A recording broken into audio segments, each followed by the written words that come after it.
Thank you, Denise. Joining us right now is Dr. Vinita Acharya, neurologist, and Dr. Michael Sather, neurosurgeon at Penn Health. Thank you both for being with us.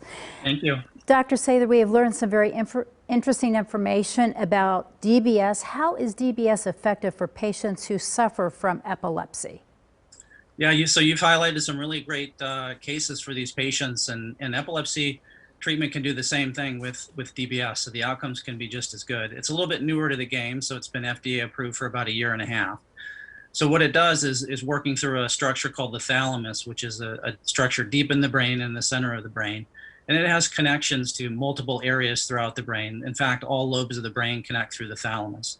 So if you get a seizure starting in one area of the brain, it's going to spread to the thalamus, and you can see it and you can pick it up in that location. So if we can put the lead and the electrode in that location into the thalamus and stimulate and modulate the effect, we're essentially modulating the activity that's causing the seizure out in the periphery that connects to the thalamus.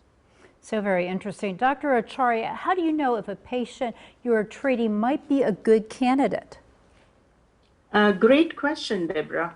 So when we see a patient with epilepsy, first we try to treat with medications. Medications don't necessarily work in everybody. And when they don't work and patient still continues to have seizures, we go to other options like surgery or neurostimulation.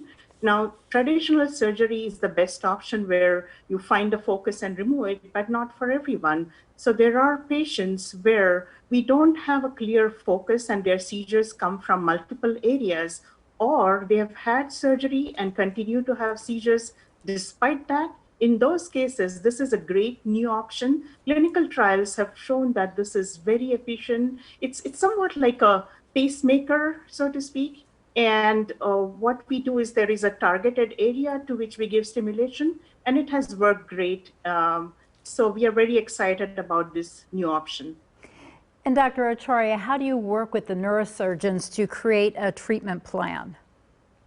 We have a multidisciplinary conference about twice a week, and it's a wonderful setup. So not only one epileptologist and neurosurgeon, we have multiple epileptologists, neuroradiologists, neurosurgeon, neuropsychologists. We all get together, we discuss the patient, and we discuss all the tests that have been done, and we have multiple expert eyes, and we come with the best possible solution. And this is all done under one roof, and then we present this option to our patient, and we families are very, very closely involved in this, and we come up with the, what is best possible and what the patient really wants, that kind of option. Perfect. Thank you. Lots of great information tonight. Sorry, we have run out of time, but we thank you for being with us.